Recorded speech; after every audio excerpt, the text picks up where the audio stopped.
We are Muskegon County at Work, spotlighting workers of local governments throughout our county, revealing what it takes to make our communities comfortable and safe. Hello, everybody. DJ Hilson, your host here of Muskegon County Municipalities at Work, where we dig into what makes local government, county government work and tick, and the folks behind sort of the scenes that are doing things that either we're not really familiar with or we don't know about as well, and maybe that we take advantage of or take for granted sometimes. And today I have the opportunity of talking with an individual who's in sort of the housing rental compliance department for the Township of Muskegon. Toby Fredericksen is my guest. Toby, welcome. Thank you for joining me today. What I always like to do to start off, to kick off, is let people talk a little bit about themselves. So if you could kind of give us a little bit of your background, what brought you to Muskegon, what kind of steered you into this line of work? Sure. So I grew up in the trades. My dad was a union pipe fitter, 13 brothers and sisters, and lots of tradesmen in there. Went to school to be an electrician. At the time, though, the union wasn't taking people, so kind of bounced out of that and started building houses with a cousin of mine who had a construction business, and then had a kid and needed insurance, so jumped into property management with a company that owned 82 properties in Michigan. They specialized in low-income housing, and so I seen a lot of that. We had a lot of government inspections, HUD, MSHDA. Did that for a while, and Muskegon Township started an ordinance. The property that I was working at the time had their first inspection there, and I showed interest. And the guy that facilitated that program or got it running, Mike Cameron, was out of retirement to do that for them, and he just noticed my interest and mentioned to me that he was going to jump back into retirement and that I should apply. And all the cards kind of fell in place after that. So when you first, what year did you first take over sort of this role at Muskegon Township? 2013, I believe. So up to that point, it's interesting. What I find interesting is again learning about people's backgrounds, and obviously your family background and sort of your educational background was almost steering you into the housing area. Is that safe to say? Absolutely. And now, when you first started in 2013, because I know as we talked a little bit, and we'll get to this, but your position has evolved over time. When you started, what were you doing? Just rental inspections. I was just going through houses and apartment complexes, strictly in Muskegon Township. We quickly found out that it probably wasn't a full-time job. The township had at the time around 1,200 rental units, and it was a 2-year certificate. So that's only about 600 inspections a year. Not enough to keep me busy. So the zoning administrator at the time needed some help. Assessing needed some help. And so I was just farmed off to all the other departments for busy work. I went up and down Apple, Laketon, Holton, Whitehall Road, took pictures of all the signs that were up for our records. That helped assessing and zoning to really have a good record of what's currently there. It just kind of went from there. So talk to me a little bit about what goes into an inspection for rental property. In particular, folks out there, tenants who are current tenants or maybe looking to be tenants. What exactly are you in there looking for and doing? I'm assuming to ensure that the property itself or the residence is habitable for living purposes. Yeah. So number one is health and safety, right? So we're making sure that the furnace is looking up to snuff. We're checking smoke alarms, windows, making sure that they're able to be opened. If they're able to be opened, that they're able to be to stay open on their own. And that helps not just the people in the house to get out, but also our firemen and anyone else that needs to get in to save someone, that they're going to be able to get in and not have a window crush them. But we basically, I come in the front door and I turn right and I follow that wall around, keep going to the right until I come back to that front door. So I'm essentially looking at every room through every door in the whole house. And I think you mentioned in one of your previous answers that if you pass an inspection, it's like a 2-year sort of hiatus from your next inspection. Yeah, so in Muskegon Township, it is a 2-year inspection. Now, is there an ability for a tenant to request, you to come out and look at stuff if they feel that things aren't up to snuff, if you will, even if it's in with that 2-year window? Yep. Yeah. So there is a complaint process. We would require that the tenant did notify the owner first, and then if they weren't getting anywhere with them, they could come to us and fill out a complaint form. Just put it in writing what they are seeing and what's not being completed by the owner. It's not always something that we can help with, but if it is, then yeah, we'll notify the owner that we have a complaint. We're going to go out on this date and time, and as long as everything is good on that date and time, there's no charges for this inspection. If we do, however, find that these violations do exist, then we'll follow through with more rental inspections to gain compliance of everything, make sure it's fixed. Now, does this, given I guess what I do for a living, do you find yourself having to enter that sort of that small claims court arena more because of the process you just described? I mean, I'm assuming, unless you tell me otherwise, let me ask the question. What are the recourses that you have at your disposal if a landlord sort of fails to come in compliance in a timely manner? So there's a whole process to that. So say you own a rental and your tenant complains because you're not fixing the furnace. And so we go out there and find, the furnace doesn't work.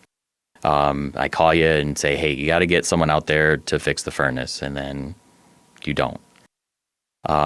What we'll do is we'll write a state civil infraction, and it'll be for renting without a certificate. Because in between that time, we would have suspended your certificate. Not to give too many of my secrets away, but it would be very hard for you to win a case for renting without a certificate if you don't have a certificate, or if we suspended it. It's hard to prove that you actually have it. So we keep it in that world of, instead of saying, well, I fixed it or I'm going to fix it, that's not even on the table for the judge to look at. It's, does he have a certificate or doesn't he? And in that ticket, we'll either be asking for a order of enforcement, which would allow us to then hire a contractor to come in and fix it if you don't, or injunctive relief. And we'll then be asking the judge to have the house vacated until a rental certificate can be gotten. Gotcha.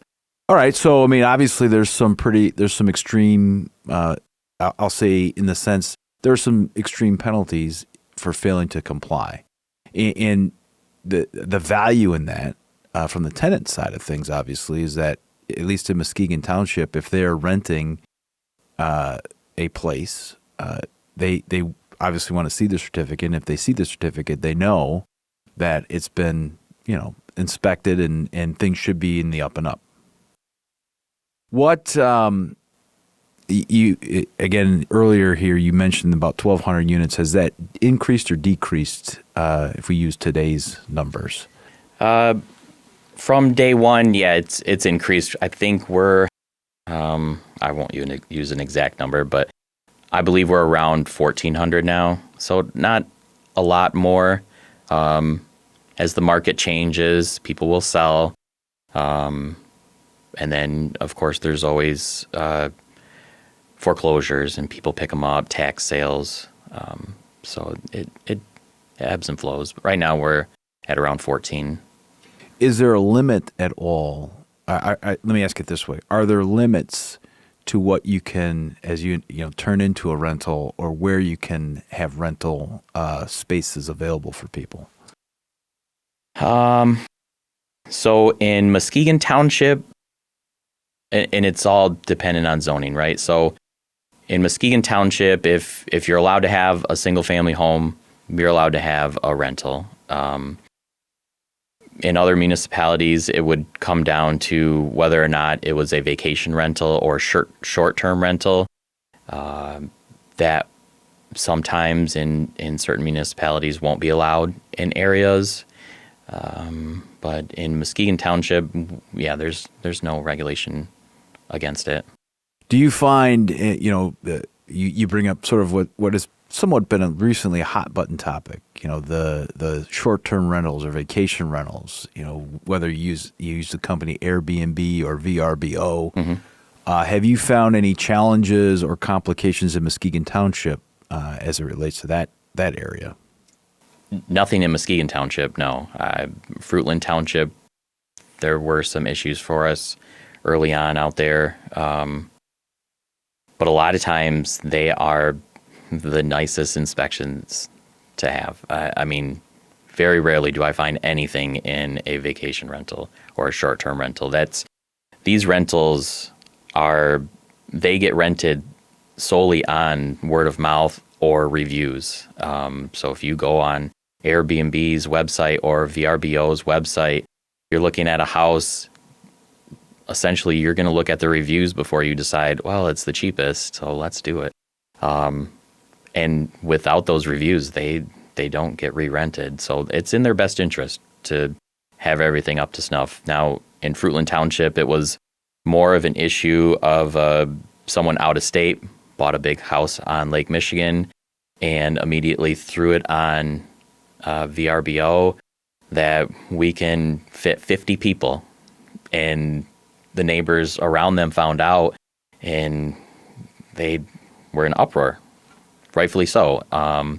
And within the first 3 weeks of it being rented out, it was very apparent what this house was going to be used for.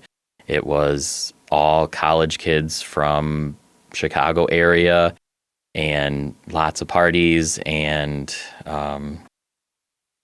like any movie you've ever seen from that era. Fair enough. So, your title now, I mean, I'm taking it off of your jacket here, housing inspector. Has that changed your duties at all from when you first began this little adventure of yours? Not necessarily. I still do rental inspections. We, over the years, with the lack of full-time job timing-wise, picked up other municipalities to fill that. We do rental inspections for Norton Shores.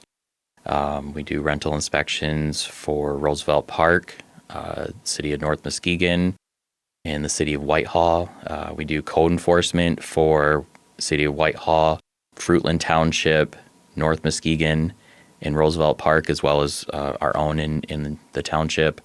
And then we also do vacant building inspection program for the City of North Muskegon. They wrote an ordinance recently and asked us to. So have you found, I've said this before on this program, the sort of the collaborative spirit. Now, I know for these other municipalities, you're not doing it out of the kindness of your heart. I'm sure they contract for your services, but does that speak to how Muskegon County and local municipalities work? They see an opportunity to use somebody who's an expert in their field as opposed to trying to hire in their own. I mean, what has been your experience kind of working across borders? Right. I think there is a lot of collaboration between our communities, and if you look at it from a whole, we are Muskegon County, and I don't think, at least from our end, at the township, we would ever shun any other community and say no to them.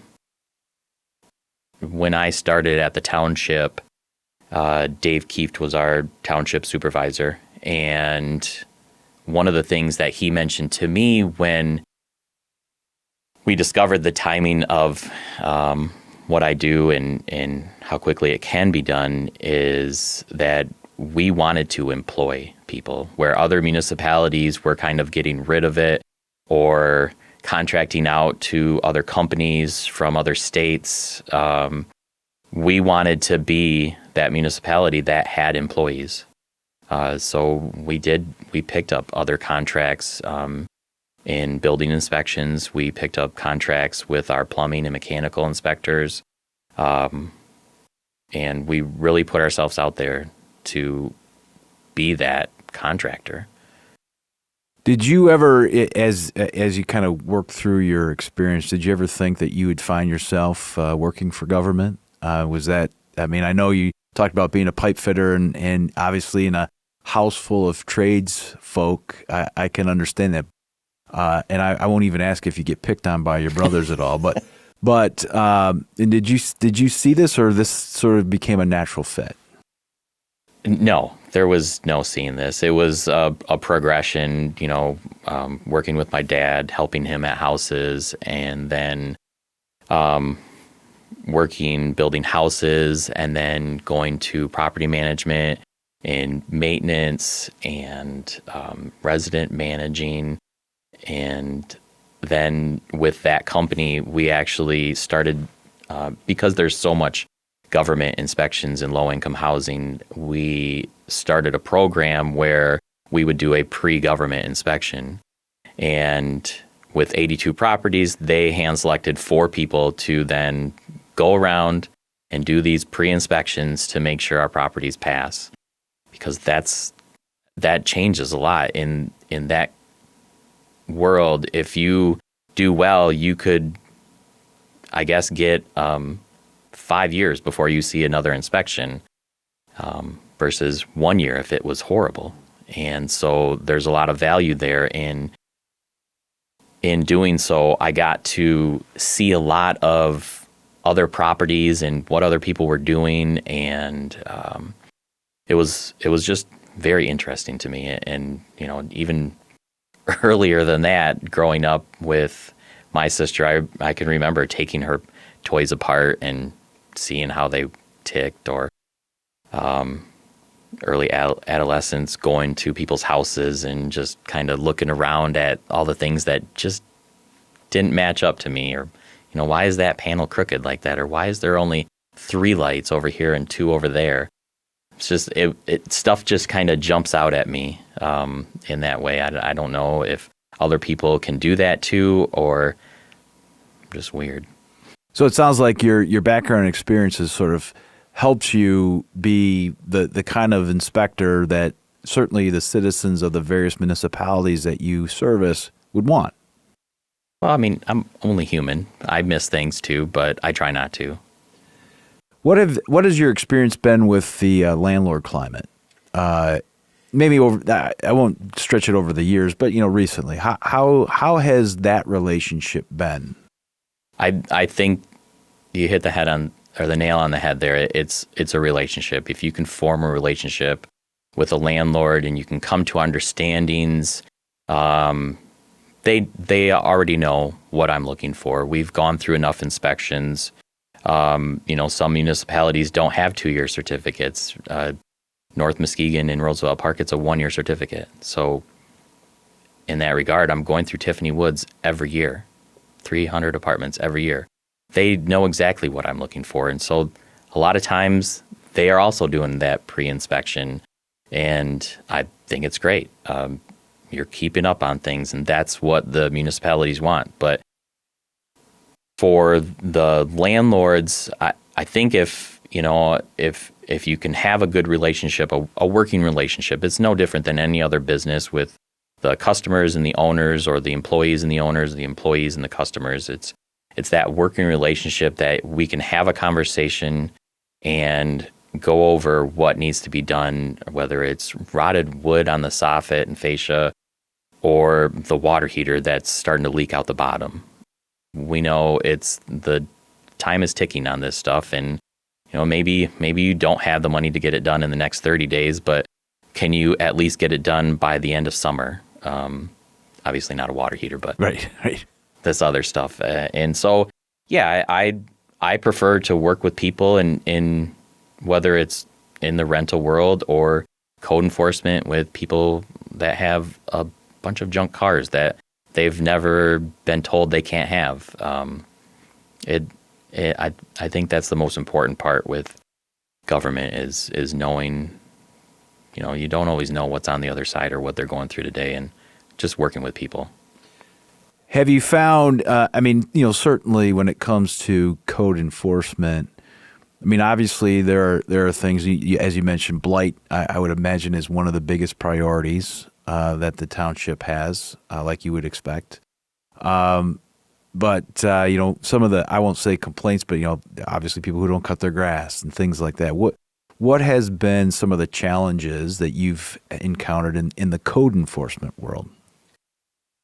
So it's definitely different in each municipality. And obviously I can't do it all myself. I do have staff that helps with all of it. I think, though, the junk vehicles is tough. Broken windows on houses, that's always really tough. And again, each municipality is different. In Roosevelt Park and North Muskegon, it's tall grass. They don't have a lot of blight. So it's tall grass and every once in a while a junk vehicle. City of Whitehall, it's tall grass and a little bit more of junk vehicles in some dilapidated buildings. Fruitland and Muskegon Township, definitely, yeah, it's more rural. Fruitland more so than Muskegon Township, but it's trying to catch up with everything that's out there. It could seem overwhelming in those two areas, just because there's so much of it. But I think just one case at a time and following through with everything. Now, folks, if folks have a complaint, whether it be with their neighbor or maybe in their neighborhood, where they're perceiving or seeing what they perceive to be a code violation, what should they do? Oh, yeah, contact us. They can always go on their municipality's website and look at the ordinances themselves. A lot of municipalities now have websites where you can fill out a form online, or there's an email address somewhere in there and you can just email your complaints to them. Of course, you can always come in and talk to one of us face-to-face or call us on the phone.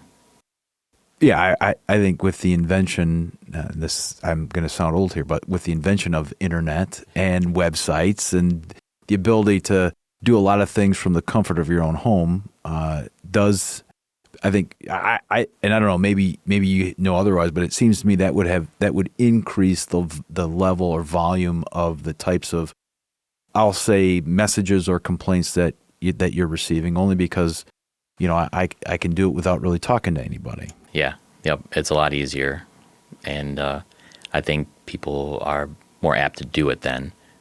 Which is good, right? Yeah, it is very good. Obviously, you've been in government for a while, working in government for a while. If people are contemplating or weighing, private sector versus public sector employment, what have you seen as the benefits to being a government employee? At Muskegon Township, there's that family feel.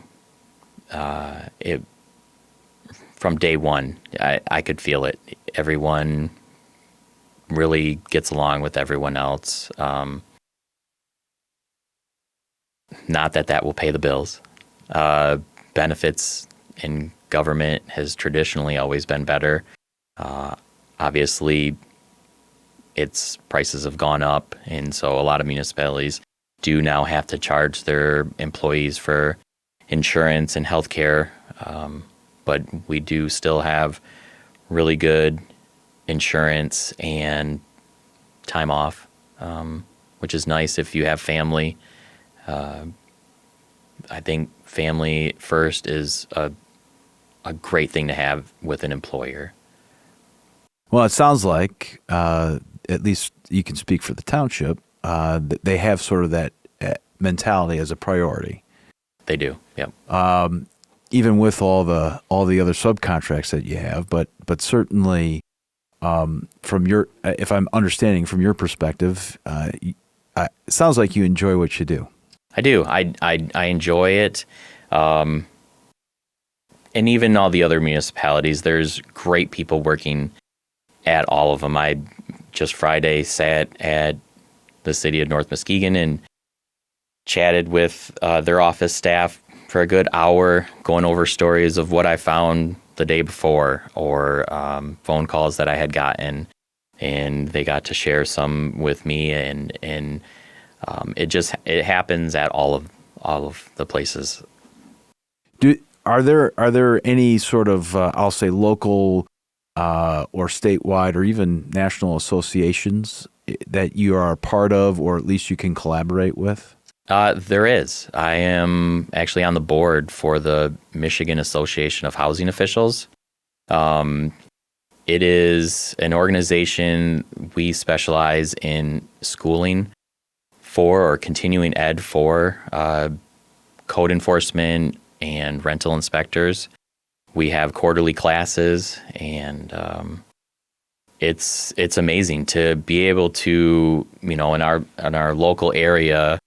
There's not really a lot. The only other people I can talk to are the inspectors at Safe Build, and used to be able to talk to them at the Heights, but they're not there anymore. So having that outlet, if you're running into an issue, someone's already gone through this before.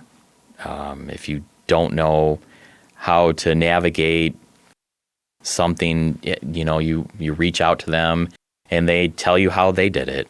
You go to these classes, and there's 75 other people that do the same thing that you're doing, and yeah, it's just always a great thing. So is it fair to say that if you are a resident of Muskegon Township, or you're thinking about becoming a resident of Muskegon Township, in particular in the rental market, the rental space you're walking into is probably, if not for sure, up to code, up to snuff, and you should have no problems. I certainly hope so. And I'll take that as a ringing endorsement. Yes. Well, Toby, thank you so much for joining me today and sort of getting, like I like to say, getting into the weeds of an area that people might not be familiar with, especially if you're not a tenant or you're not a landlord. That you might not know it exists. So thank you very much for joining me today. Yeah, thanks for having me.